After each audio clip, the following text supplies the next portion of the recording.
The deficit of nearly $1.6 trillion is historic. So we asked David Muir to remind us just exactly how we got here. David. Diane, we've been trying to wrap our heads around this all afternoon, these numbers. And at the rate that we just heard from Jake, in just 5 hours, that's $1 billion of the deficit.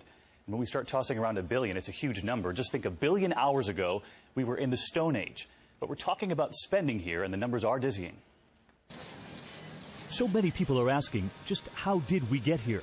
A projected deficit of nearly $1.6 trillion, especially when it wasn't long ago we had a surplus. In 2000, when President Clinton left office, we were in the black by $236 billion. And at the time, number crunches projected a surplus at least 10 years out.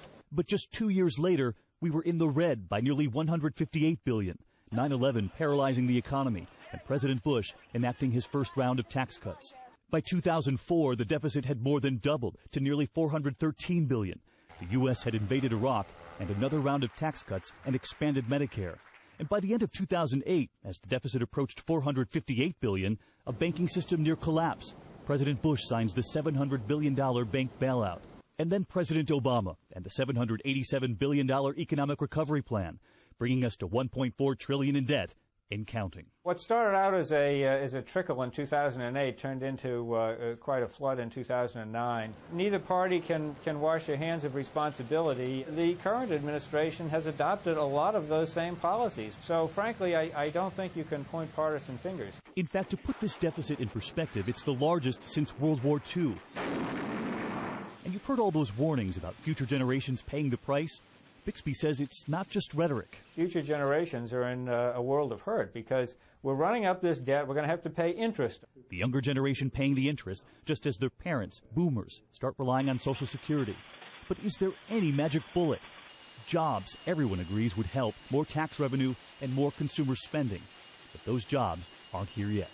That's for sure. And in the meantime, economists say there is consensus from Republicans and Democrats on one thing, that something needs to be done. And in just the 2 minutes of this report, Diane, we did the calculating. Another $5.9 million, $5.9 million added to the deficit. And over about 5 hours, $1 billion. $1 billion. Will be added. Okay, thanks to you, David. And on our website, we asked you to weigh in earlier on what Jake told you about the president's decision to end the NASA program to return to the moon. And by a 3-2 margin, you told us you thought that was misguided. You can still voice your opinion on that and other subjects. What would you cut? And go to our website to do that, abcnews.com, and click on World News. President Obama went on YouTube today fielding questions from Americans across the country, ranging from taxes to the rising cost of tuition. Asked about health care reform, the president said he remains hopeful a bill can be passed.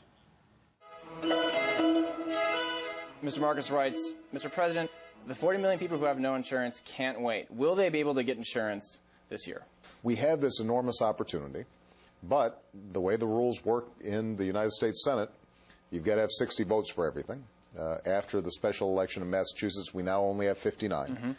We are calling on our Republican colleagues to get behind a serious health reform bill.